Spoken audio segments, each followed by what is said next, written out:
What is going on? Are you okay? I'll explain later. Just go, Emily. Go. I'm curious how you interpreted the ending and what those conversations were like. Well, what did you think? I want to know what you thought. I'm like a very much like believe women, so I was like, she's not crazy. Right, Like totally. she knows. Yeah. Your gut is always right. Yeah, absolutely. And that was important to us to kind of try to map out really carefully that there's a small period when she thinks, am I crazy? I could be wrong about this. We wanted, with Adrian, we wanted that when the audience finally get to spend time with him, that he be incredibly confusing to an audience. We wanted it, I think it's very indicative of what people like this are like, and specifically in those kind of relationships where it's all about manipulation, it's all about control.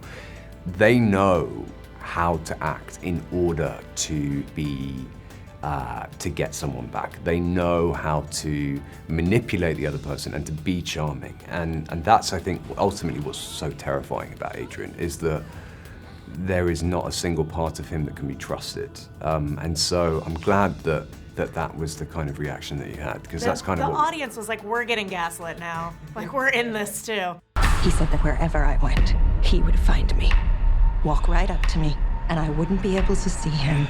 I mean, I guess I like the idea that some people take away different things from it. For me, I wanted it to be something cathartic, like something where the audience could walk away feeling like there was some sense of catharsis and victory.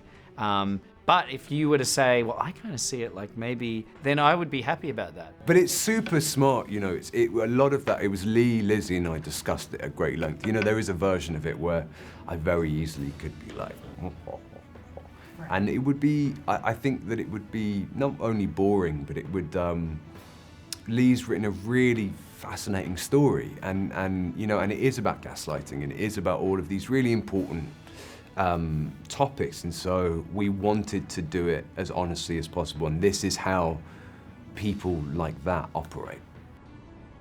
He has figured out a way to be invisible. You know exactly what I'm talking about. He's not dead. And then we very carefully put things in place so that you are with her, so you believe her through the story, so that you're on her side.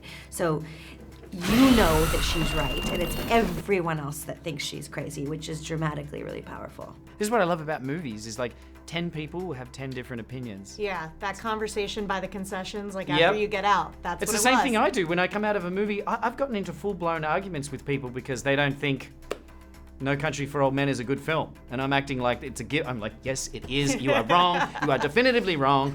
And I'll get mad with people for their taste in movies. And we know it's all subjective, but you can't help but be passionate about this stuff. I haven't seen the film, so I don't know how it's like pieced together, but I hear it's crazy, and I'm glad that Cecilia was able to prove her sanity, and I feel like proving your sanity is hard, but it's even harder as a woman to prove your sanity, and I know that scene that they shot was incredible, and it does trick you into thinking like, what's happening? Is she crazy? Is he crazy? What's going on? Right. But she's able to come out on top and really save her life and get her joy and her happiness back, and that's the most important thing. There you are.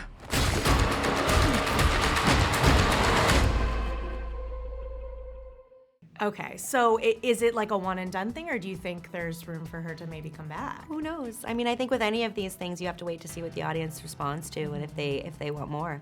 You know, there is an ending, obviously, that allows for that. But at the same time, you can't think about that. We just want people to enjoy this film. Do you think a sequel for this one is possible?